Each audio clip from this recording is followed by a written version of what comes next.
I was recently at a dinner event with my husband and some friends, and I started to share my opinion on something at the table that I thought everybody else pretty much agreed with. But guess what happened as I started to share? I got one of those leg bumps under the table from my husband, essentially, whoa, pull back. You should probably stop sharing what you're sharing right now because not everybody agrees.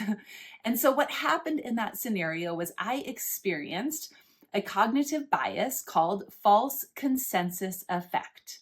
This is where we think that others share in the same opinion, belief system as us, and we assume they're on the same page with us when in fact they may not be.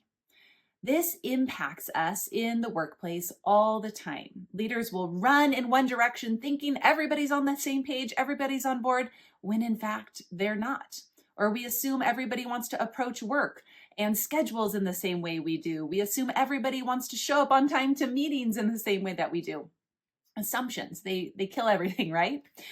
And recently I was working with a leader who was driving his team down in this one direction. And he was fairly certain that they were all on board with this tactical direction. And he was pumped about it. Well, after moving the team down the path a little bit this way, it came to his attention that actually they weren't on board. And it felt so hurtful at that point because he thought he was taking them in the right direction and that they were all on board.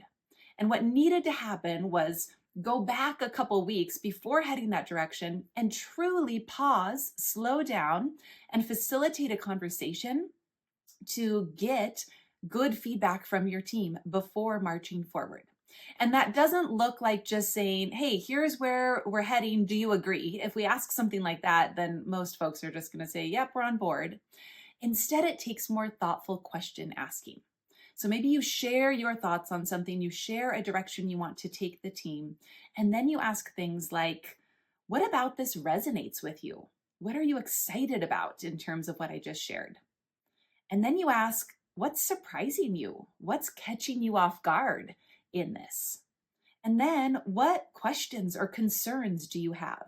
These open-ended questions will truly give them the space and the prompts to offer you genuine feedback so that you know what they're thinking and how they're feeling before you march them down a certain direction that they may or may not be on board with. Don't let false consensus effect take a hold of you and steer you in the wrong direction.